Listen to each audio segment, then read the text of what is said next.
Hello.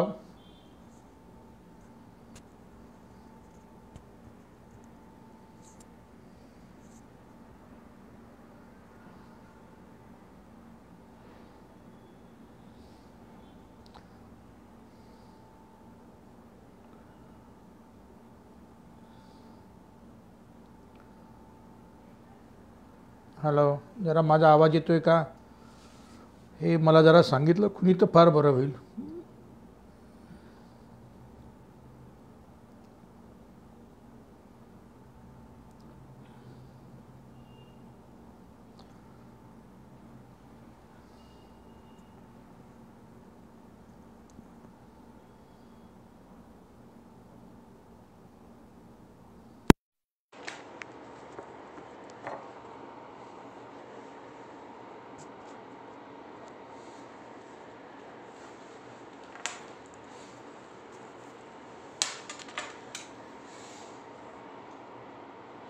Hello. Hello.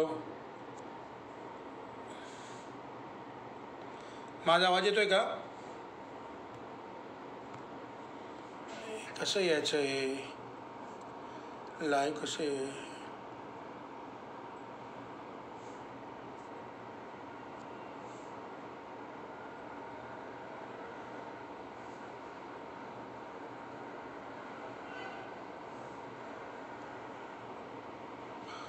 लिहा कोणीतरी, काय मला कळत नाही आहे इकडे, काय कळत नाही आहे. फिनिश करू काय आणि नंतर येऊ काय?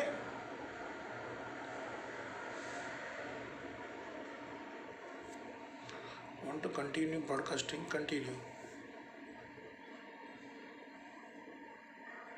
हॅलो.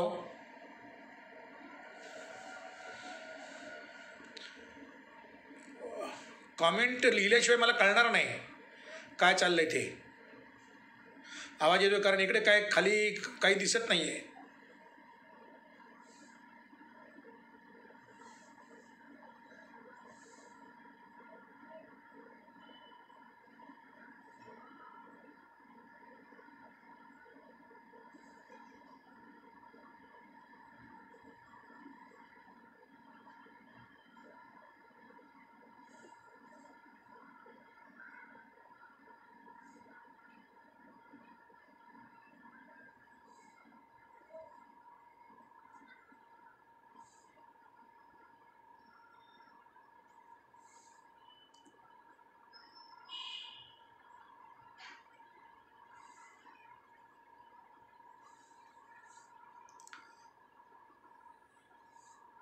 कधी चालू करायचं सांगा मला. तिथे लिहा ना. कॉमेंट नाही आली तर मला कळणार कसं? कॉमेंट मला दिसत नाहीत.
हॅलो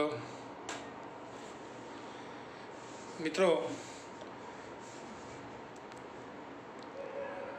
आज आपण या एका व्याख्यानमालेचं उद्घाटन करतो आहोत. व्याख्यानमालांचा जो उद्देश नेहमी राहिलेला आहे तो जनमानसामध्ये नवे विचार जावेत. ज्या गोष्टी 10 पुस्तकं वाचून कळत नाही त्या एका व्याख्यानानं कळतात असं लोकांचं म्हणणं आहे. परंतु एक लक्षात घेतलं पाहिजे की जे 19व्या शतक होतं ते व्याख्यानांचं शतक होतं, 20वं शतक लेखकांचं शतक आहे आणि 21वं शतक हे डिजिटल शतक आहे. आणि तरीसुद्धा आपल्याकडे लोक भाषणांच्या मध्ये इंटरेस्टेड आहेत. महाराष्ट्रामध्ये अजूनही व्याख्यानाची परंपरा 200 वर्षे पार झाली तरी आहे. पण आता येणाऱ्या काळाचा विचार करता ही व्याख्यानमाला नावाची गोष्ट जी आहे ते हळूहळू त्याचं स्वरूप बदलावं लागणार आहे. परंतु तरीसुद्धा एका व्याख्यानमालेच्या उद्घाटनाच्या प्रसंगी हे मी मुद्दामून सांगितलं. येणारा काळ वेगळा असल्यामुळे जरा आपल्याला नवीन विचार करावा लागेल. लोक हळूहळू येत आहेत. मला कॉमेंट्स जे आहेत त्या काही कळत नाही आहेत की मी माझ्या बोलण्यावर त्यांचं काय म्हणणं आहे ते मला कॉमेंट दिसत नाही आहेत. तर त्या का दिसत नाहीत मला माहीत नाही आहे आणि आता ते विचारायची पण सोय नाही, कारण मला दिसतच नाही तर मी काय करणार. तर मी आता सलगपणे बोलणार आहे. हे येणाऱ्या 8-10 दिवस हे रोजच्या रोज संवादच्या पेजवरून व्याख्यानं होतील. माझा व्याख्यानाचा विषय जो आहे तो आहे लोकशाहिरीचे अंतरंग आणि भविष्य. तर माझ्याकडे साधारणपणे आता 7 वाजून गेलेले आहेत, 5 मिनटं झालेले आहेत. माझ्याकडे 55 मिनटं आहेत. 55 मिनटामध्ये एक मोठा पट मला तुम्हाला सांगावा लागणार आहे. मुळात मी भाषण वगैरे करणारा माणूस नाही आहे आणि त्यामुळे फरडे वक्ती जास्त तसा माझा काही म्हणजे वकूब नाही. त्यामुळे तुम्ही मला कृपया समजून घ्या. अजून लोक येत आहेत. लोक अधिक जसे जसे येतील तसं तसं हे नीटपणे अधिक समजावून सांगता येईल. मला वाटतं की मला कुणीतरी सांगा की मला हे का दिसत नाही आहेत. मला फोन करून सांगा किंवा काहीतरी सांगा की मला काही दिसत नाही आहे. म्हणजे तुम्ही काय म्हणताय ते मला दिसत नाही आहे. कॉमेंट अजिबात दिसत नाही आहेत. त्यामुळे मला काही कळत नाही आणि आत्तापर्यंत फक्त 9 लोक आलेले आहेत. तर मी थांबावं की जावं. मित्र, सलगपणे मी आता बोलणार आहे. तर साधारणपणे कला मग कोणत्या असो, लोककला असोत किंवा बाकीच्या कला कोणत्या असोत, याचा जो पाया आहे तो आपण जरा पहिलं समजून घेतला पाहिजे. साधारणपणे आपल्याला माहिती आहे की या पृथ्वीतलावर मनुष्य प्राणी जो आहे तो एक होमोसेपियन म्हणून साधारणपणे 18 लाख वर्षापासून आहे. आणि त्यातली ही जी अलीकडची जी 5 लाख वर्ष आहेत, या 5 लाख वर्षामध्ये माणसानं बऱ्याचशाच नव्या गोष्टी केल्या आणि त्याच्यामध्ये पुराणाश्मयुगातले काही अवशेष हे राहिलेच. पण नवाश्मयुगामध्ये माणसांनी या कलेचं जे प्रिमिटिव्ह स्वरूप आहे ते निर्माण केलं आणि त्याच्यामध्ये ज्या लोककला ज्या आहेत त्या लोककलांचा उगम जो आहे तो लोक म्हणतात निसर्गातून झाला. होय, निसर्गातून झालेला आहे. निसर्ग त्याला कारणीभूत आहेच. परंतु मनुष्य प्राणी हा श्रम करायला लागला आणि श्रमाची जी साधनं आहेत, उत्पादनाची साधनं जी आहेत, त्या उत्पादनाच्या साधनांच्या नुसार त्या कलांचा विकास झालेला आहे. म्हणजे हे आपण लक्षात घेतलं पाहिजे की उत्पादन साधनं त्या काळातली उत्पादन साधनं आणि त्या काळातल्या ज्या कला आहेत याचा डायरेक्ट इनडायरेक्ट हा संबंध आहे. म्हणजे त्याचं एक डायरेक्ट किंवा इनडायरेक्ट प्रतिबिंब आहे. आता हे मी तुम्हाला एकदम सोप्या पद्धतीनं समजवून सांगतो की काय नेमका संबंध असतो कलांचा आणि उत्पादन साधनांचा, काय संबंध असतो. एक खूप अभ्यास करून याचा मी गेली 20 वर्षापासून नीटपणे अभ्यास केल्यानंतर मला ते लक्षात आलं की हे काय आहे. तर मी तुम्हाला एक सोपी गोष्ट सांगतो की म्हणजे उदाहरण सांगतो की नेमकं हे काय आहे. मित्रो, आपल्याकडे मी मुंबईला राहतो आणि मुंबईमध्ये जर समजा एखादा नको असणारा पाहुणा हा ऐन वेळेला आला, खास करून दुपारी वगैरे आला, तर मुंबईतल्या लोकांना त्याचा त्रास होतो आणि ते वरवर सगळं बोलतात की वा वा तुम्ही आलात, फार आनंद आनंद झाला, या या बसा बसा, थंड घ्याल की गरम.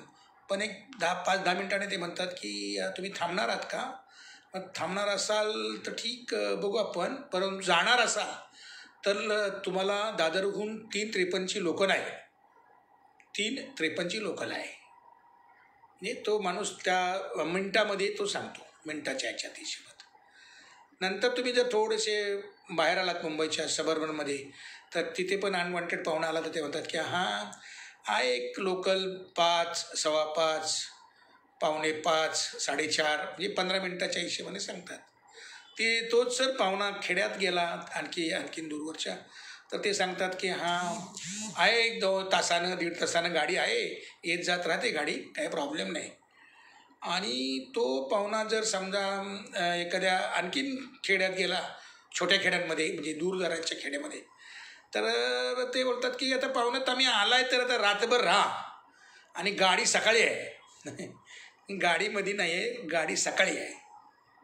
आणि तोच पाहुणा जर समजा एखाद्या अतिशय दुर्गम भागामधल्या आदिवासी इलाक्यामध्ये गेला, तर तो बोलतो की आता आलाय तुम्ही, राहा 8 दिवस आणि नंतर बघू जायचं, काय करायचं ते बघू. आता हा जो आदिवासी इलाक्यामधला जो माणूस आहे, त्याच्या डोक्यामध्ये तिथल्या उत्पादन साधनाच्यानुसार प्रिमिटिव्ह शेतीमधला नांगर आहे आणि मुंबईमध्ये दादरमध्ये राहणाऱ्या माणसाच्या डोक्यामध्ये यंत्र आहे, स्पीड यंत्र आहे. तर तुम्ही जर ह्या 2 माणसांचा जर तुम्ही साकल्याने विचार केला, म्हणजे त्यांचा जर आपण नीटपणे काय यांच्यामध्ये फरक आहे ते जर बघितलं, तर तुमच्या लक्षात येईल की हे नेमकं काय आहे प्रकरण. तर तुम्ही जर मुंबईला दादरला एखादा माणूस तुम्हाला ट्रेनमधनं उतरला आणि पुलावरनं जात असला आणि त्याला विचारलं ना तुम्ही कहा जा रहे हो, तो फक्त सांगतो परेल, किंवा काय कुठे चाललो बांद्रा, फक्त एवढंच बोलतो, बांद्रा किंवा परेल. त्याच्या पुढे तो एक शब्द बोलत नाही. ते एवढं त्याचं स्पीड असतं.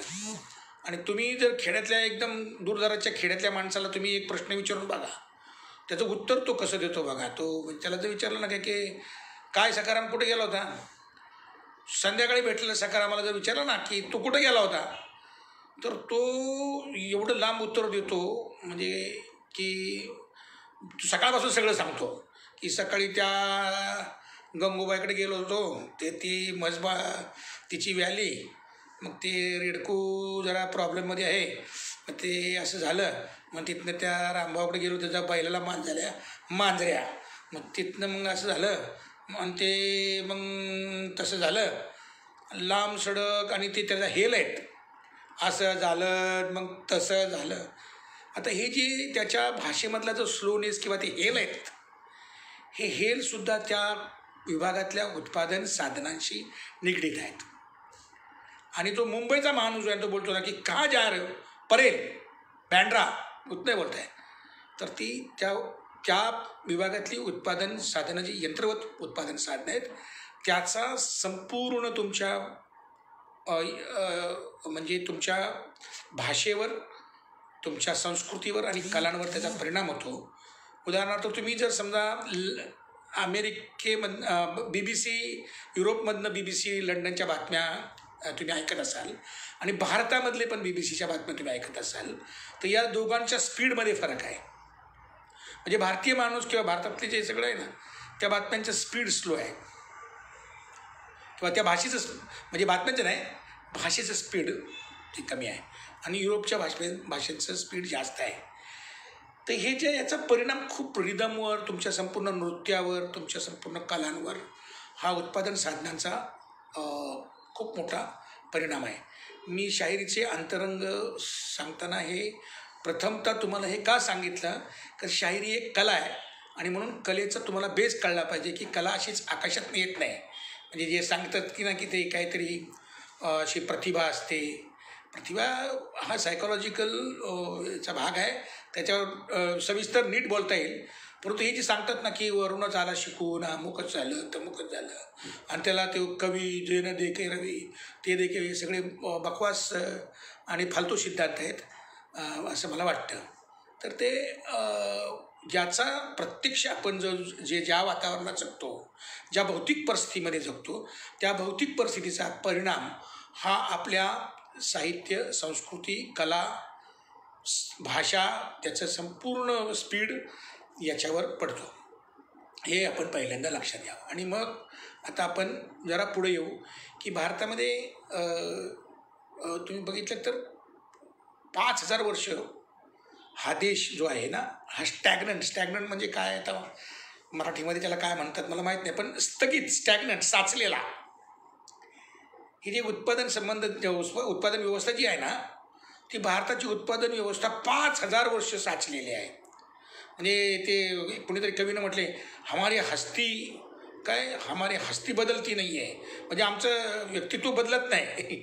त्याचं कारण आहे की 5000 वर्ष हा देश शेती व्यवस्थेमध्ये तसाच आहे. आणि 1940पर्यंत नांगरात सुद्धा बदल झाला नव्हता.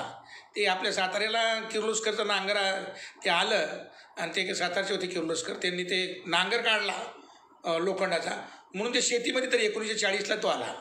त्याच्यानंतर शेतीचा विकास मोठ्या प्रमाणात झाला भारतात. त्याच्यानंतर ट्रॅक्टर आले, त्यानंतरची गोष्ट आहे. पण इतकं स्टॅग्नंट, आता या अशा स्टॅग्नंट किंवा साचलेल्या उत्पादन व्यवस्थेमध्ये एकच गोष्ट निर्माण होऊ शकते आणि ती म्हणजे मौखिक परंपरा. म्हणजे मौखिक परंपरेचा जो जन्म आहे तो साचलेल्या उत्पादन व्यवस्थांमधनं होतो. तुम्हाला वाटलं की मी हे उत्पादन व्यवस्थेबद्दल का बोलतो आहे, कारण हे जे नातं आहे आपल्या भौतिक परिस्थितीचं आणि आपल्या कलांचं, हे आपल्याला जर समजलं नाही तर मग आपण सगळी गडबड करून ठेवतो. म्हणजे मग जी दुसरी छावणी आहे, जी संपूर्ण वरती आबाळाचं तत्त्वज्ञान सांगणार आहे, ती छावणी मग तुम्हाला बरोबर गंडा घालते.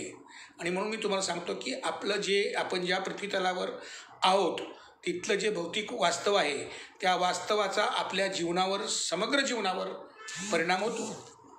आणि म्हणून मौखिक परंपरा जी आहे ती 5000 वर्ष या देशामध्ये मौखिकच आहे.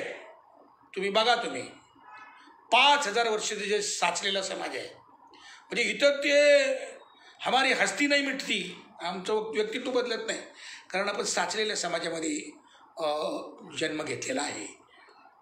आता तुम्हाला मी सांगतो की हे साचलेपण जे आहे ना, हे मौखिक परंपरा म्हणजे फक्त तुम्हाला वाटेल की म्हणजे आम्हीच गाणी म्हणतो, आदिवासीच लोकसंगीत वगैरेसाठी मौखिक परंपरा आहे वगैरे, असं काही नाही. वेदसुद्धा मौखिकच आहेत. म्हणजे मौखिक पद्धतीनं ते पुढे आले एका पिढीकडनं दुसऱ्या पिढीकडे. वेद हे पहिले लिहिले गेलेले नाहीत. वेद हे बोलत एका पिढीने दुसऱ्या पिढीला शिकवले. रामायण, महाभारतसुद्धा या गोष्टी ज्या आहेत, या कथा आहेत, या कथासुद्धा एका पिढीने दुसऱ्या पिढीला मौखिक पद्धतीनंच पसरवल्या. तर लिखाणाची जी परंपरा आली ती फार अलीकडे. ते ब्रिटिश जर नसते आले ना, तर ते हे ज्ञानेश्वरीसुद्धा ती काही आपल्याला छापून मिळाली नसती, ती बाडात लिहिली होती. तर आता हे ज्ञानेश्वराचं सोडून द्या, पण ते तुकारामाचे गाथा बुडवल्या, त्या गाथासुद्धा मौखिक पद्धतीनं लोकांनी परत पाठ होते म्हणून लिहून काढले. तर मौखिकतेचा आपल्यावर फार परिणाम आहे. आणि म्हणून इथं काय होतं की मौखिक पद्धतीनं सगळं आहे. प्रचंड मौखिक साहित्य इथं निर्माण झालं आणि सगळं साहित्य मेलं, कारण त्याचं काही रेकॉर्ड करू शकलो ना आपण. तुम्ही आता मला सांगा, तुमच्या 50 पिढीच्या पूर्वी आपले लोक काय गाणं म्हणत असतील, याचं काहीच नाही मिळत आता. 50 पिढ्यांच्या म्हणजे एक समजा साधारणपणे 14व्या 15व्या शतकात किंवा 12व्या 13व्या शतकामध्ये काय गावातले लोक गाणं म्हणत असतील किंवा काय ओव्या म्हणत असतील, त्यातलं फार थोडं राहिलेलं आहे. बरंचसं मोठं मौखिक साहित्य हे काळाच्या ओघाच्या आड गेलं. 5000 वर्ष आपण शेतीमध्ये अडकलो, उत्पादन व्यवस्था आपली बॅकवर्ड होती म्हणून आपण अडकून राहिलो. इतर देशांमध्ये पण तेच झालं, पण आपल्याकडे जरा जास्त झालं. आता आपल्याकडे मग ती गाणीच निर्माण होतात जास्त. एक गाणी म्हणजे किती गाणी, त्याला काय अर्थ आहे का? म्हणजे आपलं म्हणजे मौखिक साहित्य जे आहे ती परंपरा एवढी प्रचंड आहे की आपल्याकडे जन्माला आला माणूस तर ते बायका गाणंच म्हणतात. म्हणजे गाण्याची परंपरा फार मोठी आहे. शायरीचे अंतरंग सांगताना मला हे सगळं पूर्ण तुम्हाला सांगावं लागेल, नाही तर तुम्हाला समजणार नाही. मला फक्त काय असं टाईमपास बोलून मला जायचं नाही आहे. तुम्हाला नीट समजावं म्हणून मी तुम्हाला हे नीट सांगतो आहे की आपल्याकडे सगळ्या जीवनभर गाणी आहेत आपल्या, कारण आपण मौखिक परंपरेमध्ये वाढलेलो आहोत. तर तुम्ही बघा, बाळ जन्माला आलं की ते आपल्याकडे पण महाराष्ट्रामध्ये सुद्धा गाणं म्हणतात. आता पूर्वी म्हणायचे, पण आता गाणं काय म्हणत नाहीत. आता सगळ्यांचा हॉस्पिटलमध्ये जन्म होतो, पण पूर्वी लोकांचा जन्म घरात व्हायचा आणि बायका आडले की घरातच मरायच्या. हे फार जुन्या स्टोऱ्या आहेत सगळ्या, पण गाणं म्हणायच्या. मग आपल्याकडे अजूनही ते 12वी काय ते मला मुलाला पाळण्यात घालतात, ते काय ते करतात ना, राम घ्या कृष्ण घ्या, म्हणजे ते हे चंद्र घ्या सुर्वे घ्या असं ते बायका करतात. आणि ते त्यावेळेस तिथं पाळणा म्हणतात. म्हणजे त्याचं नाव पण ठेवताना पाळणा म्हणतात. त्याच्यानंतर ते मोठं झालं, ते खेळतंय पिळतंय, त्याला गाणंच सगळं आहे. आणि ते लग्न व्हायच्या वेळेस पण त्या लग्नात बी गाणीच म्हणतात. आणि त्याला मग ते म्हातारं होऊन मेलं की ते लगेच एकतारी भजन चालू करतात की कहाँ से आए थे और कहाँ जा रहे हो. मग ते फार मग ते गुरुची दया मजवर झाली आणि आता चालला, कुठे चालला रे बाबा, देहाची लंका. आणि देहाचं रामायण सांगतो, कुठे जळे लंका, कुठून आलास कुठे चाललास. हे मग ते मरताना, आणि ते हिंदू असले की ते आम्ही जातो आमच्या गावा आणि आमचा राम राम घ्यावा. हे जीवनात आहे आपल्या सगळ्या. उत्तर भारतात जा, दक्षिण भारतात जा, मी अख्खा भारत फिरून आलो. गाणं आहे. आणि त्याचा परिणाम कसा तुम्हाला सांगतो मी. गाण्याचा परिणाम इतका जबरदस्त आहे. ते आपल्या जुन्या फिल्म होत्या ना, तर जुन्या फिल्ममध्ये 20-20 गाणी. मी म्हणायचो एवढी गाणी कशी काय, पण ते भारताच्या संपूर्ण अंतरंगामध्ये जे आहेत ना, हे गाणं भरलेलं आहे. तर त्यामुळे ते फिल्म इंडस्ट्रीवाल्यांना पण शेवटी 1940 नंतर ते चांगली झाली, फिल्म इंडस्ट्री जरा मोठी झाली. पण 20-20 गाणी ते पहिलं जे सुरू झाला सिनेमा की ते टायटल म्युझिक वाजते, त्याच्यानंतर ते हिरो बाहेर निघतो की त्याचं गाणंच असतं की कितना हसीन मौसम और क्या है और पान है फूल है और कितना हवा अच्छा चल रहा है, असं एक गाणं असतं. मग तिकडून ती हिरोईन येते, मग ती पण बोलते कि कितना मैं बाहर आई हूँ, मुझे बहुत अच्छा लगता है और पंछी बनूँ, उड़ के फिरू मस्त गगन में. मग ते जरा चाललं की ते पोरीचे ते हिरोईनची धडक झाली की तिथं परत एक गाणं की ते सुरू होतं की तुम हमको मिला हम तुमको मिला, बहुत अच्छा लगा हमको, बहुत अच्छा लगा हमको, तुम अच्छा बहुत लगता है. ते एक गाणं होतं. त्याच्यानंतर मग ते विलन येतो कोणतरी, मग ते विरहाचं एक गाणं कि भाई तुम हमको, हम तुम्हारे सिवा जी नहीं सकता है, हमको बहुत दुख हो रहा है, हमको बहुत तकलीफ हो रहा है, हमको बहुत त्रास हो रहा है. ते एक गाणं. असं 20-20 गाणी. तर त्याचं कारण असं आहे की आपल्या जीवनात गाणं आहे, भारताच्या अंतरंगात गाणं आहे. आणि महाराष्ट्राचा आता आपण शाहिरीच्या परंपरा, हे सगळं बॅकग्राऊंड तुम्हाला मी यासाठी सांगितलं की हे तुम्हाला कोणी सांगणार नाही. आणि सांगितलं तरी हे तुम्हाला किती समजेल माहीत नाही, कारण ह्याच्यावर खूप अभ्यास चाललेला आहे. महाराष्ट्राची जी शाहिरी परंपरा आहे, त्या शाहिरी परंपरेत सुद्धा एक खूप मोठा इतिहास आहे. आणि मराठी भाषेचा इतिहास जो आहे तो साधारणपणे 2000 वर्षाचा आहे. 2000 वर्ष सापडतात, जुने शिलालेख वगैरे सापडतात.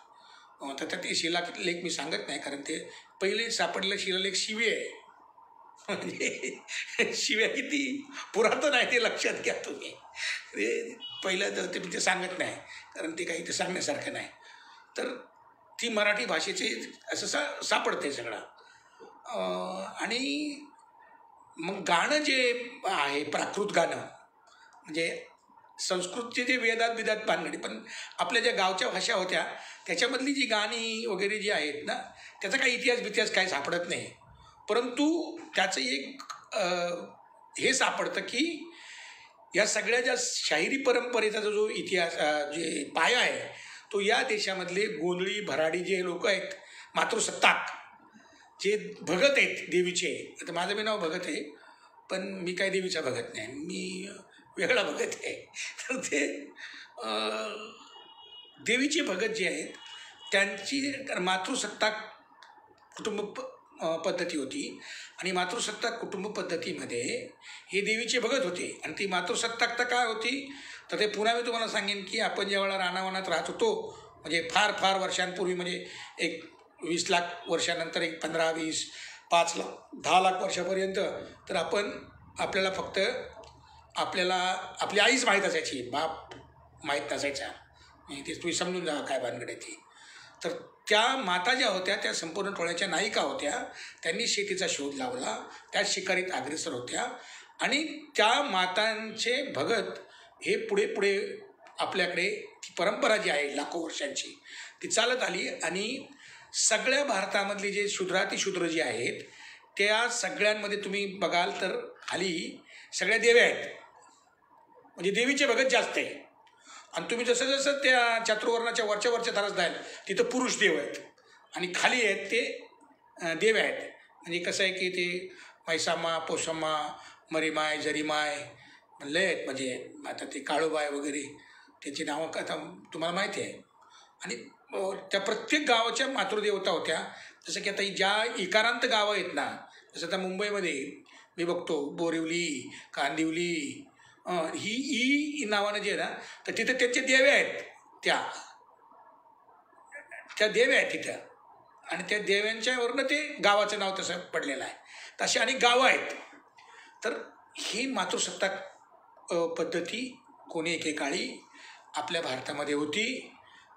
आपण जर महाभारत तुम्ही नीट वाचला असेल तर महाभारतामध्ये सुद्धा ही 5 पांडव आणि 1 पार्वती ते प्रकरण तसंच आहे. म्हणजे स्त्रीसत्ताक काळातलं ते कॅरेक्टर आहे. इथे काही घडलं असं नाही म्हणत आहे मी, पण ते जे कोणी लेखकानं लिहिलं असेल किंवा रचलं असेल त्याचं ते रेमिनंट्स आहेत, म्हणजे त्याचे अवशेष आहेत त्या मातृसत्ताक कुटुंब पद्धतीचे. तर मला थोडक्यात हे सांगायचं आहे की मातृसत्ताक कुटुंब पद्धतीचे रेमिनंट्स आणि त्याचे भगत हे 2000 वर्षापूर्वी महाराष्ट्रामध्ये होते. आणि त्या देव्यांची पूजा वगैरे करायचे ते गोंधळी. आणि ह्या गोंधळ्यांनी ही कला जी आहे, शायरीची कला जी आहे ती डेव्हलप करत करत करत करत करत तुम्हाला मी सांगतो, हे 13व्या शतकामध्ये 2 माणसांची नावं सापडतात. आता ते भंड बनायचे त्यांना, भंड, पण त्या दोघांची नावं मला आता आठवत नाही. आता काय माझं जरा वय होत चाललं ना, हे वाचलेलं माझ्या लक्षात राहिलं नाही आता, पण मी तुम्हाला सांगेन ते कधीतरी. 2 दोघं आहेत ते भंड होते. आणि ते भंड ते शाहिरीचं मूळ आहे. आणि त्याच्यानंतर जे तुम्हाला सापडतात ते डायरेक्ट छत्रपती शिवाजी महाराजांच्या काळामध्ये शाहिरीचा म्हणजे नीटपणे उजागर झालेली शायरी ज्याला म्हणतो आपण, ती आपल्याला पाहायला मिळते. आणि ते कसं की ते शिवाजी अंडरग्राऊंड इन भीमनगर मॉलला ते नाटक ज्यावेळेला करत होतो त्यावेळेला मला त्याला जास्त अभ्यास करावा लागला मला. आणि त्याच्यामध्ये माझ्या लक्षात आलं की छत्रपती शिवाजी महाराज हे अतिशय म्हणजे मॅनेजमेंटमध्ये आणि माणसं डिप्लॉय करण्यामध्ये फार हुशार होते. तर त्यांनी काय केलं की त्यांच्या डोक्यात ते काही घाण नव्हती जातीपातीची. ते फार सरळ माणूस होता, एकदम म्हणजे अतिशय चांगला राजा होता, ते काही सांगायची गरज नाही. त्यांनी काय केलं की हे जे भटकेविमुक्त जे सगळे कलाकार आहेत, जे फिरणारे, 1 गाव 2 गाव गावोगाव फिरणारे लोक आहेत ना, त्यांना सरळ त्यांना गुप्तचर खात्यामध्ये घेतला. गुप्तचर खातं जे आहे ना, त्या गुप्तचर खात्यामध्ये घेतलं. आणि ते इतके हुशार माणसं की ते गाणं म्हणत आतमध्ये जायचे आणि सगळी शत्रूची खबर काढून आणून द्यायचे आणि ते कळायचं पण नाही. अशा अनेक जातींचं जे हे आहे म्हणजे उपयोग जो आहे तो गुप्तचर खात्यामध्ये करून घेतला. मला एक CIDचा पोलीस इन्स्पेक्टर रिटायर्ड मला भेटला होता. म्हटला की ह्या सगळ्या ज्या खालच्या जाती आहेत ना, या जातींमध्ये हेरगिरी करण्याची ताकद इतकी होती की ते ब्रिटिश आले. त्या ब्रिटिशांनी पण सांगितलं की हे जे अनटचेबल आहेत ना, यांना तुम्ही कमी समजू नका, हे लय खतरनाक लोक आहेत, हे कधी काटा काढतील, कुणाचा कसा काढतील ते काय सांगता येत नाही. त्याच्यामुळे ते आपल्याकडे अजूनही म्हणतात की ते आमच्या गावाकडे मातंग समाजाच्या लोकांना ते माग, चोराचा माग काढायला घेऊन जायचं. हे गुप्तहेर खातं जे होतं ना, त्या CID रिटायर्ड CID इन्स्पेक्टरने मला सांगितलं, म्हटलं की हे लोक एवढे हुशार होते, म्हणजे मेसेज एकमेकांना देण्याची जी पद्धत होती त्यांची, तो म्हटला की आम्ही त्या क्रिमिनॉलॉजीमध्ये त्यांनी जे काय शिकलं, तो बोलला की हे चांभार जे आहेत, तर ते काय करायचं की त्यांना जो मेसेज द्यायचा आहे ते त्या चपलीत आतमध्ये घालायचे आणि ती चप्पल शिवून ते घालून जायचे. दुसरा यायचा, ती चप्पल म्हणजे त्यांना कुठंतरी महादेवाच्या मंदिरात भेटायचं, ती चप्पल बाहेर काढलेली, त्याची चप्पल ह्यानं घालायची, ह्याची चप्पल त्याने घ्यायची, मग ते खोलून ती बघायची आणि ते कळायचं की कुठं काय चाललेलं आहे. म्हणजे इतकं ती यंत्रणा मध्ययुगापर्यंत त्यांनी ती केली होती. म्हणजे त्याने तर हे सांगितलं, त्यात बरेच काहीतरी असू शकतं. तसं हे जे सगळे गायक होते आणि ह्या ज्या सगळ्या खालच्या जाती होत्या, ह्या अतिशय धोकादायक कामांमध्ये त्यांनी काम केलेलं आहे, अतिशय, म्हणजे स्वराज्यामध्ये. तर हे शाहीर जे होते, हे शाहिरांना काय केलं त्यांनी, शाहिरी 2 प्रकारची कामं, एक ते गुप्तहेर खात्यामध्ये काम करायचे आणि दुसरे ते काम करायचे ते की जो पराक्रम कुठे काय झालेला आहे, तो पराक्रम ते जसं तसं वर्णन करून इतर ठिकाणी सांगायचे. म्हणजे जी आपली भारतीय पत्रकारिता जी आहे, त्या पत्रकारितेचा पाया शाहिरी आहे, हे लक्षात घ्या. आता ते पत्रकार ते जे सगळे सांगतात ना की ये देखो इधर ऐसा चल रहा है, ये देखिए कॅमेरा घुमाव, तर ते सगळं कॅमेऱ्यासारखं ते इकडचं बघायचं, तिकडं सांगायचे. आणि अशा पद्धतीनं ते पत्रकारसुद्धा होते एका अर्थानं. अगिनदास म्हणून जो एक शाहीर आहे छत्रपती शिवाजी महाराजांच्या काळातला, तर त्याचं नाव फक्त ते सापडतं आणि त्याला सोन्याचा कडं दिल्याचा उल्लेख आहे. आणि छत्रपती शिवाजी महाराजांनी मात्र या सगळ्या भटक्या विमुक्त गोधळे असतील, भराडे असतील, काही जे बाकीच्या कला करणारे लोक आहेत, या सगळ्यांना सोबत घेतला. म्हणजे आपल्याला जे सांगतात की ते मावळे वगैरे, तर मावळे म्हणजे फक्त काही घोड्यावर फिरणारे किंवा तलवार चालवणारे नाही, खूप यंत्रणा मोठ्या होत्या. आणि शिवाजी महाराजांनी स्वराज्य निर्माण केलं, तो इतिहास फार वेगळा आहे, चैतन्यशील आहे.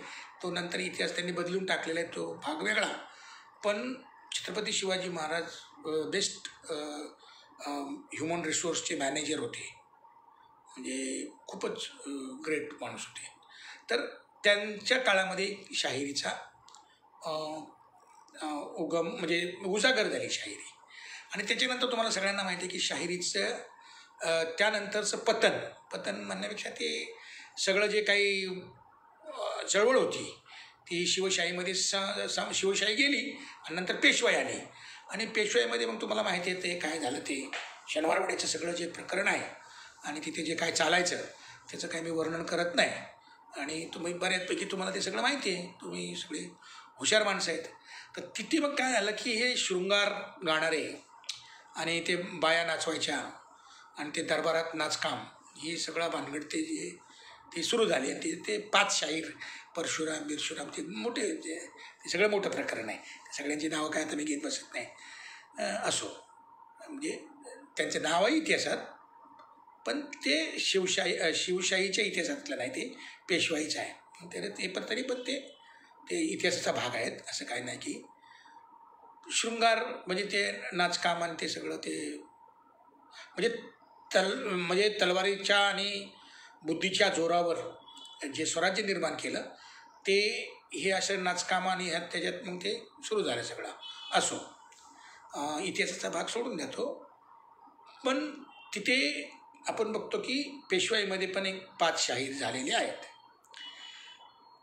त्याच्यानंतर मग महात्मा ज्योतिराव फुल्यांनी शाहिरीचा खूप छान, म्हणजे ज्याला काय म्हणतो आपण, हे ग्रेट. त्या सगळ्या नाचणारे गाणारे या सगळ्या जातीतले जे लोक होते त्यांना एकत्र केलं आणि त्यांच्या शोषणाच्या विरुद्धामध्ये सत्यशोधकी जलसे पहिले सुरू केले त्यांनी. आणि या सत्यशोधकी जलशांनी पूर्णपणे एक्सपोजर, पेशवाईच्या सगळ्या दमनाचं जे एक्सपोजर आहे ते महात्मा ज्योतिराव फुले यांनी केलं. स्वतः महात्मा ज्योतिराव फुले हे चांगले शाहीर होते. एक म्हणजे छत्रपती शिवाजी महाराजांचा 1000 ओळीचा पोवाडा त्यांनी लिहिला आहे राव. ते मोहम्मद पैगंबरात सुद्धा लिहिलेलं आहे, अखंड लिहिलेले आहेत, संपूर्ण गाणीच आहेत ती त्या काळातली, छोटी छोटी गाणी, अभंग आणि अखंड. तर ते म्हणजे महात्मा ज्योतिराव फुले हे आमच्या सगळ्या शाहिरांचे गुरु आहेत. तसे आद्य म्हणायला पाहिजे. आमच्या सगळ्या परंपरेचे आमचे शिखर शाहीर, म्हणजे सगळ्यांचे ज्याला काय म्हणतो आपण वडीलधारे, म्हणजे आमचे बाप. आणि महात्मा ज्योतिराव फुल्यांनी ही जे निर्णय चळवळी केल्या त्याच्यामध्ये तुम्हाला माहिती आहे, सगळ्या चळवळी तुम्हाला माहीत असाव्यात की त्यांनी शेतकऱ्यांसाठी, त्याच्यानंतर स्त्रियांसाठी, त्याच्यानंतर दलितांसाठी, अस्पृश्य लोकांना पाणी मिळावं म्हणून, शिक्षण मिळावं म्हणून, स्त्रियांना शिक्षण मिळावं म्हणून त्यांनी जे काही काम केलेलं आहे, नाव्यांचा संप करून ते संपूर्ण सवर्ण स्त्रियांचे जे केस कापायचे त्यासाठी. आणि ते नारायण मेघाजी लोखंडे ते कामगार नेते, आद्य कामगार नेते आहेत ते पण. या सगळ्यामध्ये त्यांनी या सगळ्या जलशांचा म्हणजे सत्यशोधकी जलशांचा मोठा वाटा राहिलेला आहे, फार मोठा वाटा राहिलेला आहे. फुल्यांचं युग संपल्यानंतर बाबासाहेबांचं युग सुरू होतं. आणि तुम्हाला सगळ्यांना माहिती आहे की बाबासाहेब आले कोलंबियावरनं आणि मग बाबासाहेबांनी इथं काम सुरू केलं आहे. 17-18च्या दरम्यान, 1917-18च्या दरम्यान सुरू झालं सगळं ही बहिष्कृत हितकारणी वगैरे. आणि बाबासाहेबांनी 14 तळे सत्याग्रह जो आहे तो 1927ला केला. आता तुम्हाला एक गंमत तुम्ही नीट लक्षात घ्या. 1920 ते 1930 ही जी 10 वर्षे आहेत म्हणजे भारताच्या इतिहासामधली, ती भारताच्या इतिहासावर, पुढच्या संपूर्ण इतिहासावर मोठा परिणाम करून गेलेले आहेत. आणि त्या एका दशकामध्ये जे टर्मॉईल झालेलं आहे, पहिलं महायुद्ध संपतं, पहिल्या महायुद्धानंतर संपूर्ण जगामध्ये एक न्यू ऑर्डर तयार होते. आणि 1920ला टिळकांचा मृत्यू होतो आणि गांधीजी राष्ट्रीय सभेच्या म्हणजे राष्ट्रीय काँग्रेस जी आहे त्या चळवळीचे नेते म्हणून बाहेर येतात. एक नंबर 2, याच दशकामध्ये 1924ला कम्युनिस्ट पार्टी ऑफ इंडियाची स्थापना होते. याच दशकामध्ये 1925ला राष्ट्रीय स्वयंसेवक संघाची स्थापना होते. याच दशकामध्ये 1927ला भारतामधले अस्पृश्यांचे पहिले नेते जोरकसपणे डॉक्टर बाबासाहेब आंबेडकर उभे राहतात. म्हणजे भारताच्या इतिहासाच्या चर्चेमध्ये एक मध्यवर्ती ठिकाणी बाबासाहेब येतात. हे जे सगळं ते स्थापना होते ना, हे सगळं फक्त राजकीय नाही आहे, याच्या पाठीमागे एक मोठं कल्चरल टर्मॉईल आहे आणि ते आपण समजून घेतलं पाहिजे. ते 1920 ते 1930 हा जो काळ आहे तो अत्यंत महत्त्वाचा काळ आहे. या सगळ्या ह्याच्यामध्ये तुम्ही बघाल की राष्ट्रीय काँग्रेस म्हणजे जी काही काँग्रेसची चळवळ चालली होती स्वातंत्र्याची, त्याच्यामध्ये सुद्धा मोठ्या प्रमाणामध्ये शाहीर निर्माण झालेले आहेत. आता मी बघतो की स्वातंत्र्य लढ्याचे जे सगळं पर्व आहे त्या पर्वामध्ये मी सातारचा आहे, तर सातारा जिल्ह्यामध्ये ही काँग्रेसची चळवळ जोरात होती आणि सत्यशोधकी चळवळ पण जोरात होती. तर त्याच्यामुळे तो तिथं शाहीर, गावगणना शाहीर होते. म्हणजे माझ्या लहानपणी, मी ज्यावेळा लहान होतो 1960-1970च्या दरम्यान मी लहान होतो, तर तेव्हा मी बघितलं की प्रत्येक गावागावांमध्ये आणि त्या शाहिराला खूप सन्मान आहे. म्हणजे लोक त्याला शाहीर म्हणजे लय मोठा माणूस मानायचे, का ते स्वतः लिहून स्वतः गायचे. तर तो राष्ट्रीय चळवळ जी होती स्वातंत्र्याची, त्यातनं मोठ्या प्रमाणात शाहीर निर्माण झाले. त्याच्यानंतर कम्युनिस्ट पार्टी ऑफ इंडिया जी आहे ती कामगारांच्या आणि याच्या समग्र शेतकरी कामगारांच्या मुक्तीसाठी निर्माण झालेला तो पक्ष, या पक्षानं सुद्धा हळूहळू आपले कलापथक तयार केलं, त्यांनी इप्टा तयार केला. गाणी म्हणणारे लोक होतेच, ते अगदी ॲक्च्युली 36पासूनच ते सुरू झालं होतं. आणि इप्टा, मग ते इप्टा स्थापन झाली, इंडियन पीपल्स थिएटर. ते त्याचं खूप मोठं काम पुढे संपूर्ण फिल्म इंडस्ट्री त्यांनी रूल केली आहे पुढे. हे राज कपूर वगैरे जी सगळी जी मंडळी आहेत ना, एकी हानगल, बल्लाळ साहनी, इथे तिथून आलेले लोक आहेत. आणि दुसऱ्या बाजूला मग संघाच्या लोकांनी सुद्धा त्यांचं एक कल्चरल सातत्यानं चालू ठेवलेलं आहे. म्हणजे त्यांचं असं उघड काही नसतंच, त्यामुळे असे ते चांगले त्यांनी त्यांच्या पद्धतीचे हिंदूवादाचा प्रसार करणारी जी त्या मूल्याची गाणी वगैरे ते पुढे पुढे तुम्हाला डायरेक्टली जर बघायचं असेल तर ते गीत रामायण म्हणजे सुधीर फडके, किंवा ते आधुनिक वाल्मिकी, काय नाव त्यांचं, आमच्या सातारचेच होते ते, नाव विसरलो मी, आधुनिक वाल्मिकी म्हणतात त्यांना, गदी माडगूळकर. ते गदी माडगूळकर हे ते त्यांचे ते, आणि मग ते त्यांची एक मोठी फौज आहे. पण ते असे उघड काय नाही, ते एकदम शांतपणे असं सायलेंटमध्ये काम करतात. ते लय हुशार आहेत. तर त्यांची पण एक कल्चरल बाजू होती. म्हणजे असं काही नाही की फक्त म्हणजे लेफ्टचेच सिनेमे येत होते, नाही.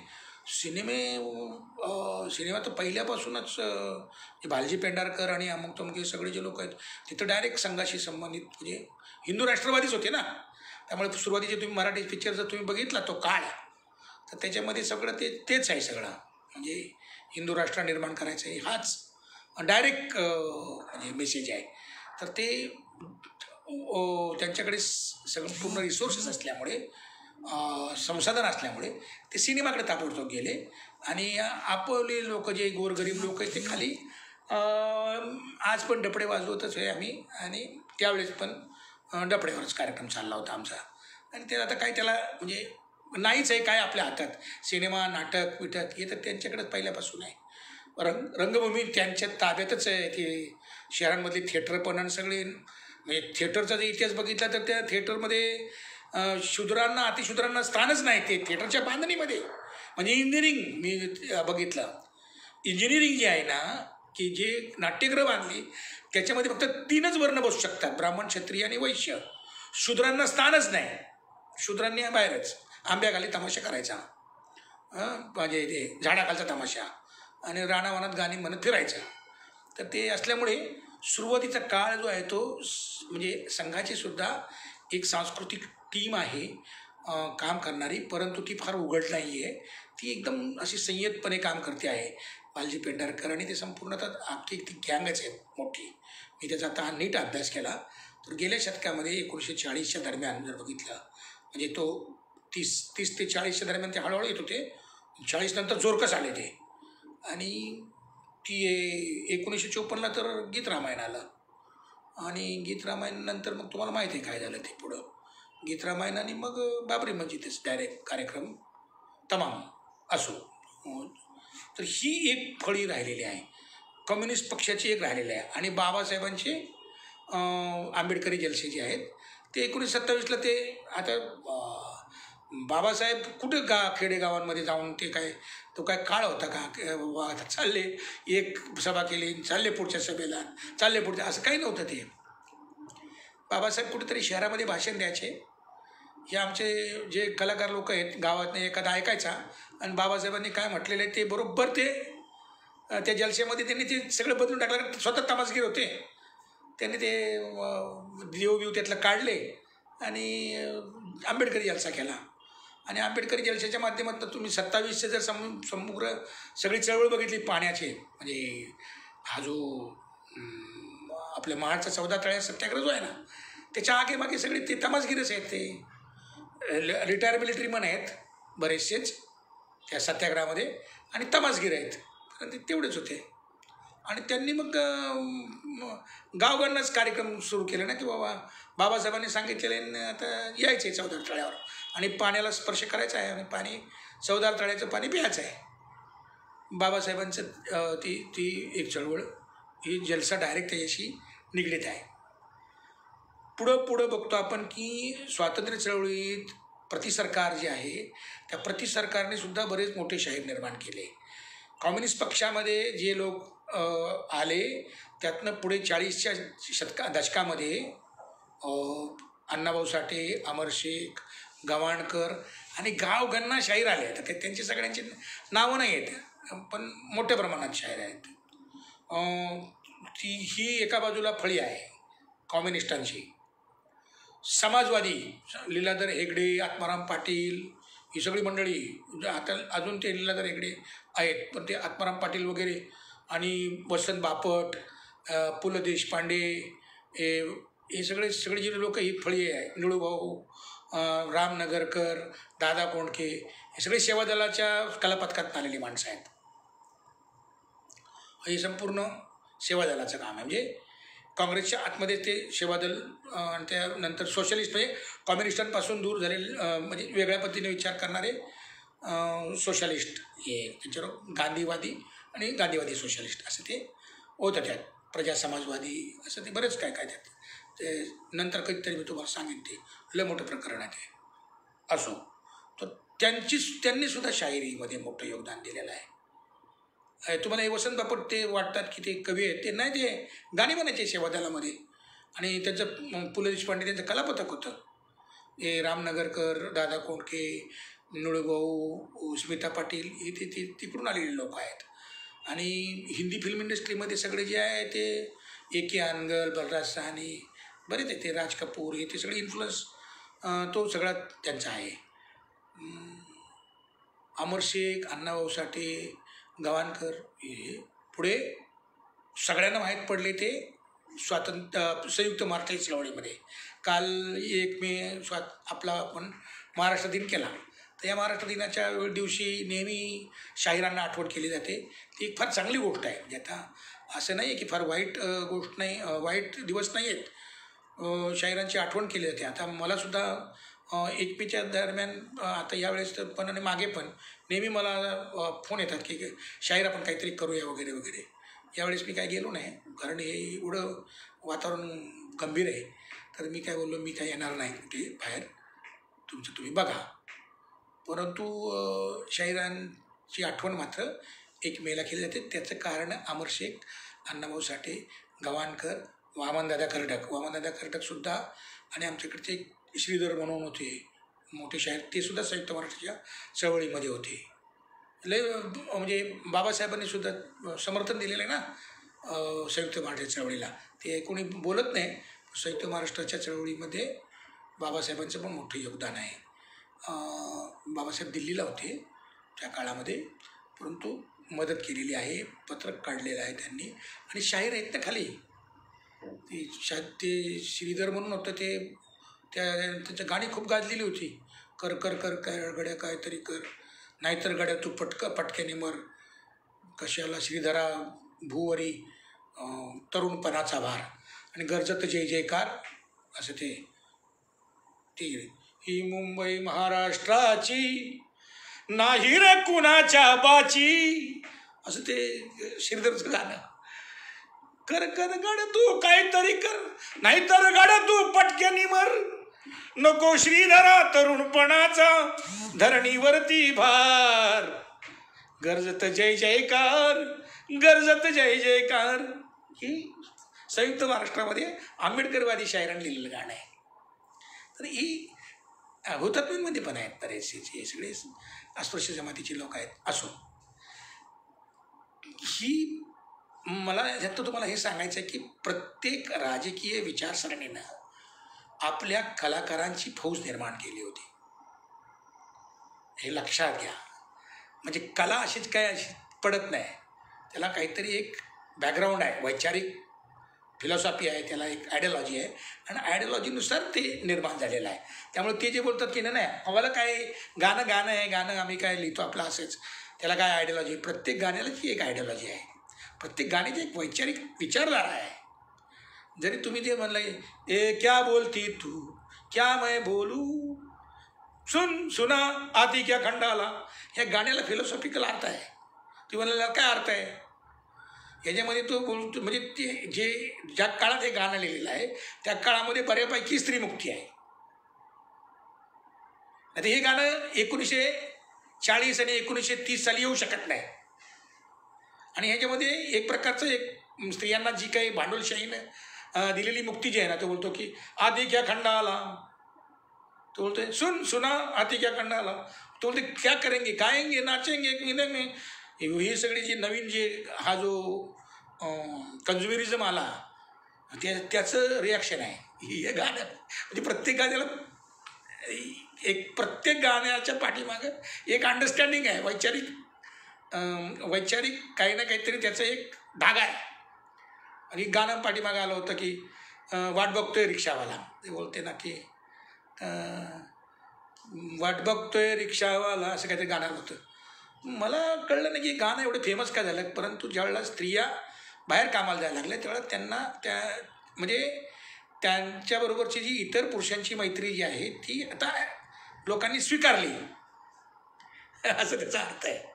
तर प्रत्येक गाण्याच्या पाठीमागे तर तुम्ही म्हणाल की हे या विचारधारा ज्या आहेत, म्हणजे कम्युनिस्ट असू द्यात, आंबेडकरवादी असू द्यात, समाजवादी असू द्यात, RSSवाले असू द्यात, काँग्रेसवाले असू द्यात, या सगळ्या मुख्य ज्या विचारधारा आहेत, या विचारधारांचं रिफ्लेक्शन आहे ना, हे कलांवर पडलेलं आहे. त्यामुळे कोणतीही कला ही राजकीय विचारसरणीपासून बाजूला काढता येत नाही. त्याला एक समजदारी आहे. आणि मग आपण बघतो की 1900 म्हणजे एकेकाचं जर आपण बघितलं की तुम्हाला मगाशी मी सांगितलं की RSSचे संपूर्ण सिनेमामध्ये, मराठी सिनेमामध्ये, खास करून हिंदी सिनेमामध्ये पण त्यांचा एक मोठा रोल राहिलेला आहे. त्याच्यानंतर लेफ्टचा पण हिंदी सिनेमामध्ये मोठा रोल राहिलेला आहे, गाण्यांमध्ये मोठा रोल राहिलेला आहे, संगीतकारांमध्ये मोठा रोल राहिलेला आहे. कम्युनिस्टांचं संयुक्त महाराष्ट्र चळवळीमध्ये मोठा रोल राहिलेला आहे, आंबेडकरवाद्यांचा राहिलेला आहे. आणि स्वातंत्र्याच्या चळवळीमध्ये, 42च्या चळवळीमध्ये काँग्रेसची शाहीरसुद्धा आहेत ना मोठ्या प्रमाणामध्ये, ते सुद्धा मोठ्या प्रमाणात, म्हणजे ते प्रतिसरकार निर्माण झालं साताऱ्याला, त्याची शाहीर होती ना, त्याच्यामध्ये काम करणारी लोक होती ना शाहीर. तर ही संपूर्ण इतिहास जो आहे हा आपण जर बघितला तर स्वातंत्र्य मिळाल्यानंतर आपल्याला खूप आशा होती, अपेक्षा होती मोठी की आता हे आपला देश आपल्या नव्यानं घडेल. परंतु ते लवकरच आपल्याला कळलं की काय खरं दिसत नाही. आणि 1960च्या नंतर ज्या चळवळी ज्या आहेत, नव्या चळवळी, जगभरात नव्या चळवळी येत आहेत. म्हणजे दुसरं महायुद्ध झालं, दुसऱ्या महायुद्धानंतर सगळे जे गुलाम देश होते जगातले, ते सगळे गुलाम देश हे झाले, स्वतंत्र झाले. आणि नव्या उन्मेष आला. आणि त्या उन्मेषामध्ये मोठी आंदोलनं झालेली आहेत. म्हणजे चीनमध्ये क्रांती झाली, तिथे सांस्कृतिक 1960 साली सांस्कृतिक क्रांती झाली. आणि त्या सांस्कृतिक क्रांतीमध्ये त्यांनी स्लोगन दिली, बंबार्ड द हेडक्वार्टर. म्हणजे जे काही स्वतःला शहाणे समजतात ते बंबार्ड द हेडक्वार्टर. सांस्कृतिक क्रांती झाली. प्रश्न विचारा, व्यवस्थेला प्रश्न विचारा, असं सगळं आहे. नंतर युरोपमध्ये, संपूर्ण जर्मनीमध्ये, फ्रान्समध्ये, ब्रिटनमध्ये विद्यार्थ्यांचे मोठे लढे, कामगारांचे मोठे लढे सुरू झाले. व्हिएतनामचं युद्ध झालं होतं, त्याच्यामध्ये अमेरिकेला हरवलं होतं. या सगळ्या गोष्टींचा परिणाम जो आहे तो भारतामध्ये सुद्धा झाला. नवनिर्माण आंदोलन, विद्यार्थ्यांचे मोठे आंदोलनं सुरू झाली. आणि तुम्ही बघा 1966 नंतर भारतामध्ये सगळे शेतकऱ्यांचे मोठे उठाव तुम्हाला दिसतील. म्हणजे ते 48पासूनच सुरू झाले होते, पण मोठे उठाव जे आहेत ते या 60 आणि 70च्या दरम्यान पण नक्सलबारीसारखा उठाव झालेला आहे. नंतर आपल्याकडे 60-66च्या दरम्यान हे संपूर्ण दबलेली जी राष्ट्रकं होती, म्हणजे दबलेले जे भाषिक गट होते, त्यांच्या पण चळवळी झालेल्या आहेत. ते शिवसेना त्यातनंच उभी राहिली. म्हणजे नाव घेतलं त्यांनी मराठीचं, पण ती त्यातनंच उभी राहिलेली आहे. तर ही सगळे टर्माईल जे हे चालू होतं आणि याचा परिणाम कलेवर झालेला आहे. 72च्या दरम्यान दलितांची पहिली पिढी शिकून बाहेर येते आणि ती लिहायला लागते, कविताच लिहिते ती, आणि त्यातून ती कविता लिहिते आणि ते पॅन्थरचा जन्म होतो. म्हणजे बाबासाहेब आंबेडकर असताना गायन पार्ट्या सुरू झाल्या होत्या. म्हणजे जलसे होते, पण जलसे संपून बाबासाहेबांच्या मृत्यूनंतर कव्वालीकडे आपला संपूर्ण आंबेडकरी चळवळीचा जो सांस्कृतिक चळवळीचा जो दिशा आहे ती गायन पार्ट्यांमध्ये गेली.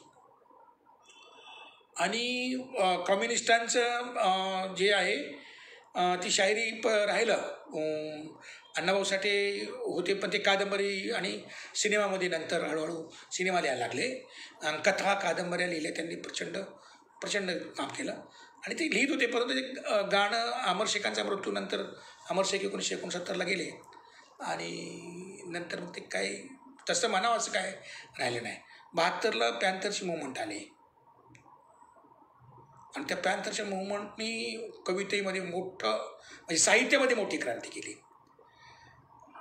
आणि दुसऱ्या बाजूला हे जे आपली सगळी मंडळी होती, प्रल्हाद शिंदे म्हणा किंवा वामनदादा कर्डक म्हणा किंवा विठ्ठल उमप म्हणा, ही सगळी जी जुने कव्वाल होते, हे कव्वाल एका बाजूला काम करत होते. 72च्या दरम्यान ते सगळे नवीनच होते. मधुकर पाठक म्हणून एक मोठे संगीतकार होते, त्यांना खूप चांगल्या पद्धतीनं लिफ्ट दिली आणि त्यांचे रेकॉर्ड्स आले, वामनदादांची रेकॉर्ड्स आले खूप. ही एका बाजूला लेफ्ट आणि आंबेडकरवाद्यांचे, समाजवाद्यांचं पण त्यांच्याबरोबर, म्हणजे मी सांगितलं की निळू फुलेंचा उगम, दादा कोंडकेंचा उगम त्याच काळात आहे. हे म्हणजे हे जे सोंगाड्या बिंगाड्या ते 1972-73च्या दरम्यान आलेला आहे. तो 72लाच असेल, 72-75 दरम्यान आला असेल. दुष्काळ पडला 72ला आणि त्याच दरम्यान ते आलेलं आहे. तर ही सगळी मंडळी जी आहेत, ही सगळी शाहीर समाजवादी शाहिरांकडनं सुद्धा ते आलेलं आहे. दुसऱ्या बाजूला जे उच्चवर्णीय छावणी जी आहे, या छावणीनं काय केलं की 1954ला गीत रामायण काढलं आणि त्यांनी डायरेक्ट, हे काय रस्त्याने फिरले नाही आपल्यासारखे, त्यांनी डायरेक्ट रेडिओलाच दर रविवारी आपलं ते लावायचं. सोये श्री रामप्रभू ऐकती कुशलवर रामायण गाती. लोकांनी अगदी यथेच्छ ते पण सुंदरच बनवलं होतं, त्याला काही तोडच नाही. शांतपणे त्यांनी ते केलं. त्यांना माहीत होतं गांधीजींच्या खुनानंतर आहे ना, त्यांना माहीत पडलं की ही असलं करून चालायचं नाही आणि नावंसुद्धा त्यांनी आपली बदलली सगळी. आणि त्यांनी बघितलं की या मातीमध्ये राम आहे आणि मग रामाचं काम सुरू केलं. त्यांनी अभ्यास केला, प्रश्नच नाही, असं काय नाही, बिना अभ्यासाचं काही काम केलेलं नाही. अभ्यास केला आणि एक साध्या माणसाचं, म्हणजे हे जे महाराष्ट्राचे वाल्मिकी ज्यांना म्हणतात, ते गदी माडगूळकर, हे 11वीमध्ये नापास झाले होते. त्यांना काय ते लिहित होते, त्यांचे काय क्वालिफिकेशनवर ते जायची काहीच गरज नाही. पण जे मला माहिती आहे ते की ते पुढं काही शिकले नाही, 11वीपर्यंत शिकले आपले. आणि त्यांनी गीत रामायण लिहिलं आणि ते महाराष्ट्राचे वाल्मिकी झाले. सुधीर फडकेंनी त्यांना चाली दिली आणि त्याच्यानंतर ते गीत रामायण वाढत वाढत गावागावांमध्ये गेलं.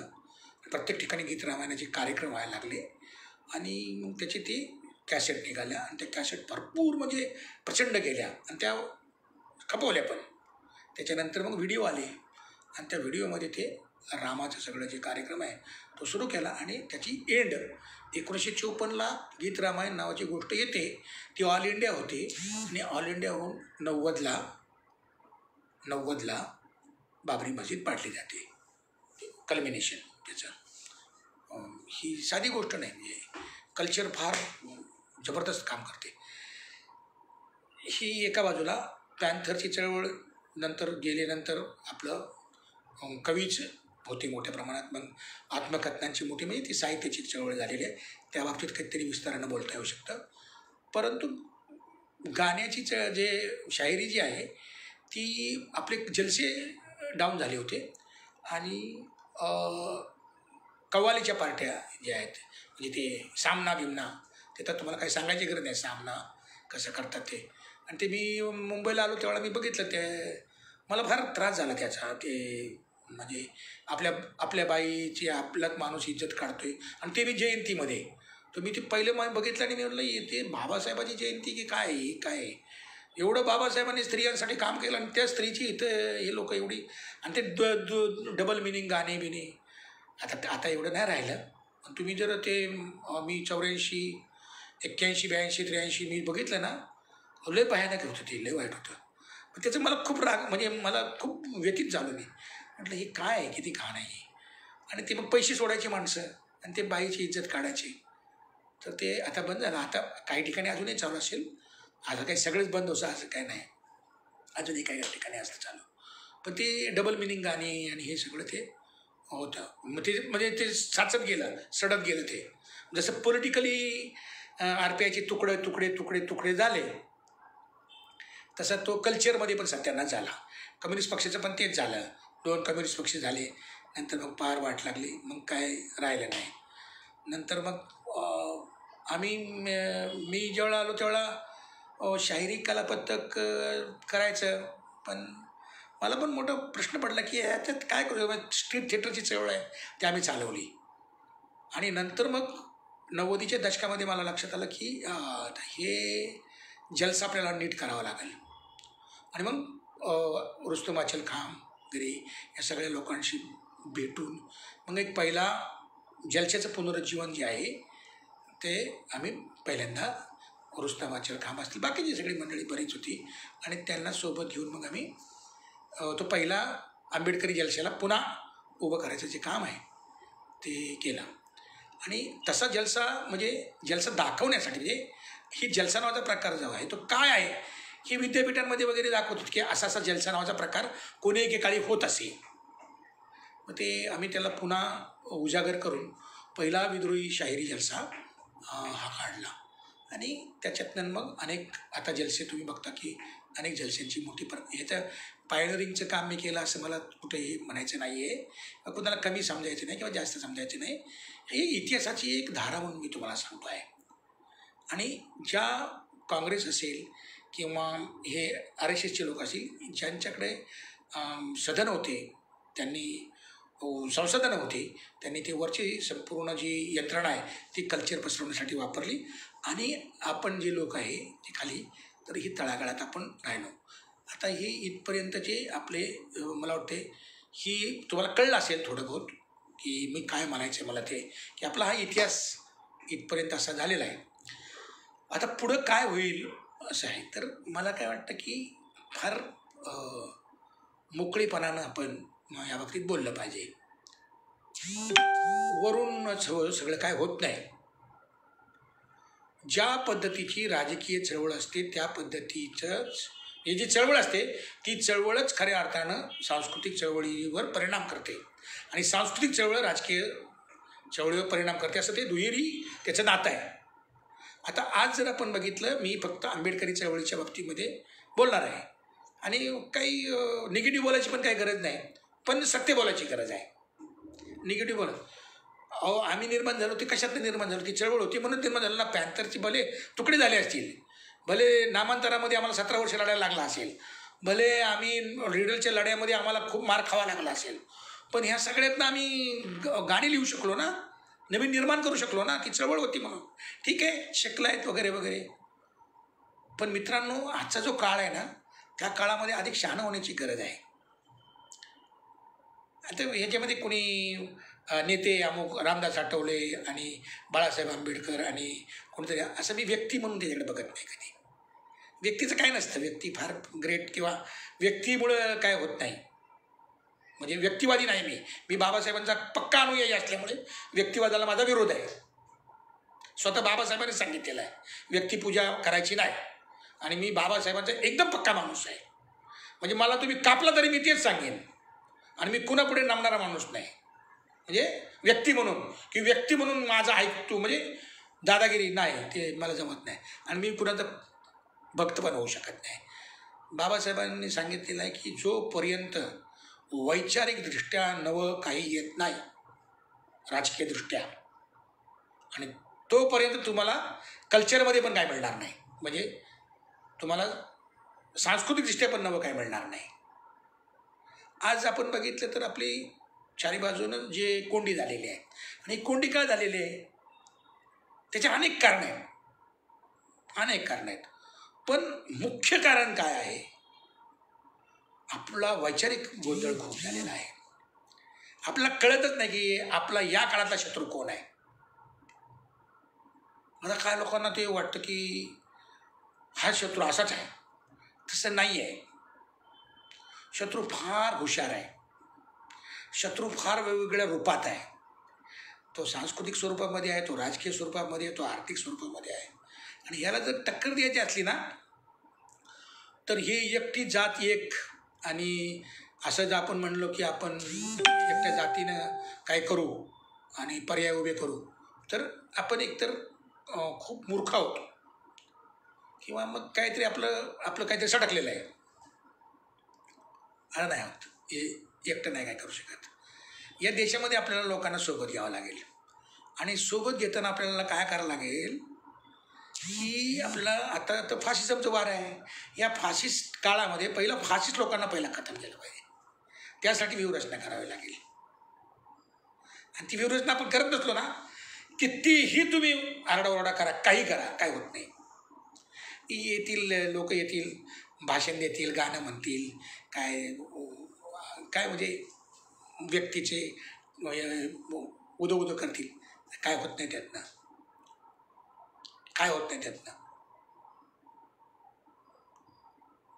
आपल्याला विचारांच्या माध्यमातून जावं लागेल आणि नवा विचार निर्माण करावा लागेल आणि पहिला फाशिझमला करेक्ट उत्तर द्यावं लागेल. आता ते करेक्ट उत्तर काय आहे आणि कसं काय ती सांगायची जागा नाही. मी कोणाला सांगितलं तर ते लोकांना कळत पण नाही. इतका विचित्र गोंधळ आहे. त्यामुळे आता ही भविष्य काय शाहिरीचं असणार आहे याच्याबद्दल, तर जे चळवळीचं भविष्य असेल ते शाहिरीचं भविष्य असेल, इतकं मी तुम्हाला स्पष्टपणे सांगतो.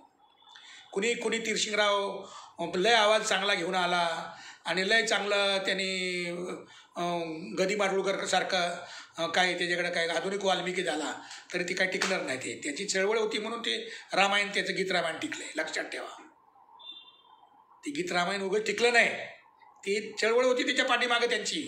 ते आतून काम करत होते आणि वरती ते स्वयं श्रीरामप्रभू चाललं होतं. आपलं पण पॅन्थरची चळवळ होती म्हणून तर माणसं गाणं म्हणत मरत होते ना. गाणी पॅन्थरच्या लोकांनी काय गाणी लिहिलेली आहेत जबरदस्त. हे नामांतर या चळवळीमध्ये जेवढी गाणी आलेली आहेत ती गाणी पण कुणी एकत्र केली नाहीत. चळवळ आहे म्हणून आहे ना. रिडलच्या काळात पण गाणी आली ना. रमाबाई आंबेडकरच्या नगरच्या हत्याकांडानंतर पण लोकांनी अनेक गाणी लिहिली ना. चळवळ असेल तर त्याचं एक कल्चरल एक्सप्रेशन असेल. आता आपल्याला काय करायला लागेल की हे जे राजकीय आणि सांस्कृतिक असं जे काही त्रांगडं आहे ते नीट समजून घेतलं पाहिजे. बाबासाहेबांनी सांगितलं होतं की या देशामध्ये पहिल्यांदा एक सांस्कृतिक क्रांती झाली पाहिजे. लोकांना वाटतं की राजकीय नेत्यांना वाटतं की हे डपडे वाजवणारे लोक आहेत, हे काही जास्त शहाणे नाहीत. ठीक आहे, जास्त शहाणे नाहीच आहे तसं काय, परंतु राजकीय लोकांना सुद्धा फार ज्ञान आहे आणि त्यांना हे सगळं कळलेलं आहे. हा सुद्धा भ्रम आहे. तर त्यांना कळलं असतं तर या अवस्थेमध्ये आम्ही आलो नसतो. त्यामुळे कलाकार श्रेष्ठ की राजकीय कार्यकर्ते श्रेष्ठ हा वाद नाही आहे. आम्ही दोघे आंधळे. आम्हाला दोघांना भ्रम झाला की आम्हाला लय अक्कल आहे, आम्हाला काही कळत नाही, आम्ही कोणाचं ऐकत नाही. ही गोष्ट मी नेहमी सांगतो, आता काही सांगणार नाही कारण आता 1 तास होत आलेला आहे. तर ह्या शाहिरीचं, आंबेडकरी शाहिरीचं खास करून भवितव्य, आंबेडकरी चळवळीचं जे भवितव्य असेल तेच असेल. आज सगळ्यात मोठा वांदा जो आहे तो आहे मार्केट. मी मागे एकदा मार्केटवर बोललो होतो तर फार त्रास झाला लोकांना, परंतु ते स्पष्टपणे सांगण्याची गरज आहे की हे मार्केटचे लोक आहे धंदेवाले, या धंदेवाल्यांपासून सावध राहा. हे कुठेही काही टिमके वाजवायला जातात, ते काही खरं नाही त्यांचं. ते आता कोणी काँग्रेसने काय दिलं का त्या तिकट टिमके वाजवतील, राष्ट्रवादीने काय दिलं आणि बाळासाहेबांनी दिलं तर बाळासाहेबांच्या मागे असं येते सगळं. ते त्यांचे फार नादाला लागू नका तुम्ही. हे सगळे असे जे कॉन्ट्रॅक्ट लेबर आहेत, त्या कॉन्ट्रॅक्ट लेबरला कमी समजायची गरज नाही, पण हे कॉन्ट्रॅक्ट घेणारे लोक जे आहेत ते जरा खतरनाक आहेत, ज्यांना वैचारिक काही दिशा नाही. तर वैचारिक दिशा असणारं एक कल्चरल पॉलिटिक्स आम्हाला उभं करावं लागेल. आता तुम्ही म्हणाल की कल्चरल पॉलिटिक्स काय आहे, तर कल्चरल पॉलिटिक्सच्या बाबतीमध्ये कधीतरी राजहंस सर हे what is the cultural politics, what is the Ambedkarite cultural politics, अशा पद्धतीची चर्चा आपण जरा पुढे कधीतरी करू. आणि हे आजच्या काळाचं जे वास्तव आहे ते समजून घेण्याची ताकद आणि ती सगळं जे आहे ते आवाका खूप मोठा आहे. कारण आता फक्त भारताला समजून घेण्याची गरज नाही आहे.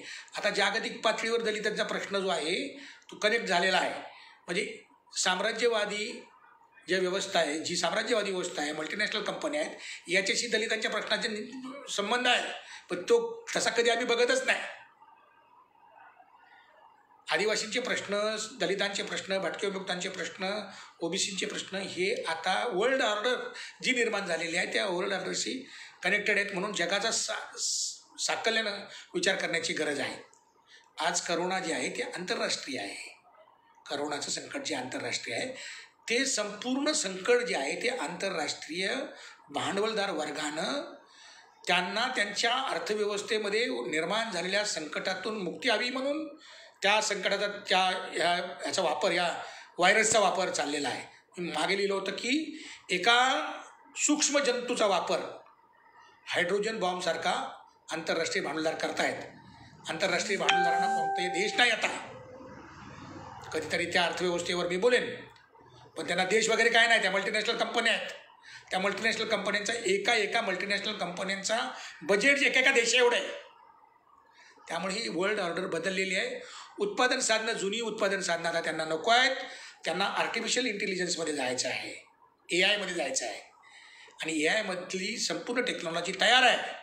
आणि म्हणून जी श्रमावर चाललेली जी की शेती व्यवस्था आहे ती खास करून साऊथ आफ्रिका, म्हणजे जो Latin American countries, south Africa, south east Asia, India and subcontinent याच्यामध्ये आहे. यातलं अर्ध्याहून जास्त पॉप्युलेशन मेलं तरी काही त्यांना फरक पडत नाही, कारण ते बिना कामाचं पॉप्युलेशन आहे त्यांच्या हिशेबाने.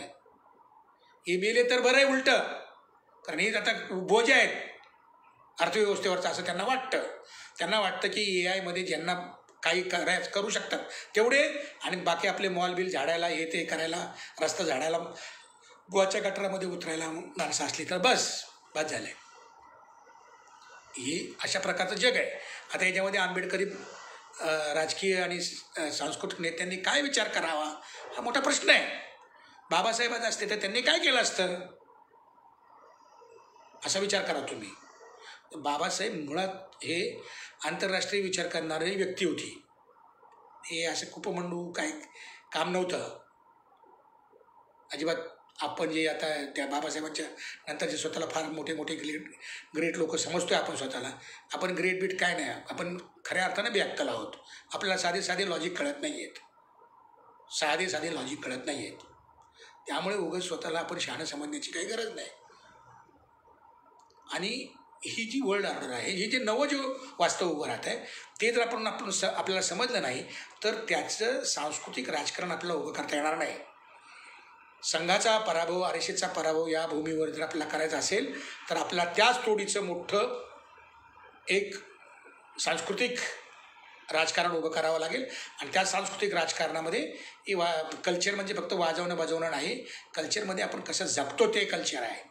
कल्चर म्हणजे काय, आपल्याला वाटतं की डबडे वाजवणे, नाच करणे, त्याला कल्चर म्हणतात. तसं नाही, ते तेवढ्या पुरतं नाही. ते खूप मोठी गोष्ट आहे. आपण कसे जगतो, टेक्नॉलॉजीपासून ते काय खातो पितो, कपडे बिपडे सगळं ते कल्चरमध्ये येतं. तर हे नवं कल्चरल पॉलिटिक्स आपल्याला उभं करावं लागेल. आणि त्याच्यामध्ये नवा सिनेमा म्हणजे पर्यायी सिनेमा उभा करावा लागेल. आपल्याला पर्यायी नाटक उभं करावं लागेल. आणि त्याची प्रयत्न आम्ही आमच्या जीवनामध्ये करण्याचा प्रयत्न केला. म्हणजे मी म्हणून नाही म्हणत आहे, परंतु पर्यायी म्हणजे मी उगाचच बोलत नाही, म्हणजे विनाकारण बोलत नाही. शिवाजी अंडरग्राऊंड ही पर्यायी रंगभूमीवर नाटक आपण उभं केलं. कोर्टसारखा सिनेमा पर्यायी सिनेमा पण उभा केला, म्हणून तो बोलण्याचा अधिकार आहे. मी कुणी उगाचच न करता हे बोलत नाही. जे प्रॅक्टिस केलं तेच बोलतो आहे. तर तुम्हाला पर्याय उभे करावे लागतील आणि तुम्हाला दाखवावे लागतील की हे पर्याय आहेत. बरं, ते काय शिवाजी अंडरग्राऊंड उभं केलं म्हणजे आता 2021मध्ये तसंच काहीतरी करायला पाहिजे असं नाही. माध्यमांतर होणार आहे. आता येणारा काळ डिजिटल आहे. मी मागाशी सांगितलं सुरुवातीला की 19व्या शतक जे होतं ते व्याख्यानांचं होतं, 20व्या शतक सिनेमाचं होतं आणि 21व्या शतक डिजिटल आहे. तर आपल्याला डिजिटल पर्याय उभे करावे लागतील. आपल्याला पर्यायी राजकारण उभं करावं लागेल. आपल्याला व्यक्तिकेंद्रित राजकारण करून चालणार नाही. व्यक्तीच्या फार प्रेमात बिमात काय पडू नका मित्रांनो. बाबासाहेब स्वतः म्हणाले होते व्यक्तिपूजा घातक आहे. किती मोठा माणूस आहे. मी कधी नाही, मी कुठल्या व्यक्तीच्या चरणी, म्हणजे मी कुणी असो कुणी, अजिबात नाही. मी बाबासाहेबांचा एकदम पक्का माणूस आहे. माझ्या रक्तावर तसल्या काही गोष्टीवर विश्वास नाही आणि मी मानत पण नाही. बाबासाहेबांनी सांगितले ही रक्ताची थेरी आहे ना, ही आर्यांची थेरी आहे. शुद्ध रक्ताची थेरी ही ती जे लोक बोलतात ना बाबासाहेबाचं रक्त आमच्या नसानसामध्ये आहे वगैरे वगैरे, ते आता सोडून द्या तुम्ही ती भानगड. तुम्हाला आता सामूहिकदृष्ट्या नवं राजकारण उभं करायला लागेल आणि नव्या राजकारणाबरोबर आपल्याला नवं सांस्कृतिक राजकारण येईल आणि त्यातनं आपल्याला पुढे जावं लागणार आहे. मला वाटतं या नोटवर मी थांबतो. मला इथं काहीच कुठलीच हे दिसलेले नाही आहेत प्रश्न, त्यामुळे मी सलग म्हणजे मला ते दिसतच नाही. हे काय ते तुम्ही जे कॉमेंट लिहिता ना ते कॉमेंटच दिसत नाही. त्यामुळे ठीक आहे, तुम्ही काय कॉमेंट केले असतील त्यानंतर मी बघेन आणि जर कोणी वाईट कॉमेंट केले असतील तर ते मी त्याला उत्तर पण देईन. मला जसं म्हणजे असं असू शकतं, एखादे प्रश्न असू शकतं किंवा काही असू शकतं, तर मी त्याला त्यानंतर उत्तर देईन. आपण मला बोलवलं या ठिकाणी आणि मला तुम्ही या उद्घाटनच आहे ना आज, तर त्याच्या सुरुवातीचं भाषण करायची मला संधी दिलीत त्याबद्दल मी तुमचा सगळ्यांचा ऋणी आहे. सगळ्यांना जाता जाता मी परत एकदा सांगेन की जुने लागू द्या मरणा लागे आणि आता नव्याचा विचार करा, नव्यानं विचार करा. हे जुन्यात फार काय अडकून राहू नका आणि बाबासाहेबांनी जे सांगितलेलं आहे की जो काळ आहे त्या काळाचं नीट ॲनालिसिस करा आणि काळाच्या ॲनालिसिस करून नव्या पद्धतीचं राजकारण आणि या देशामध्ये पहिलं सांस्कृतिक राजकारण उभं करून या देशामधल्या धर्मांधांचा जोपर्यंत आपण पराभव करत नाही तोपर्यंत आपल्याला मुक्ती मिळत नाही. आणि त्या मुक्तीच्या दिशेने जाण्यासाठी मी सगळ्यांना सदिच्छा देतो आणि थांबतो. जय भीम.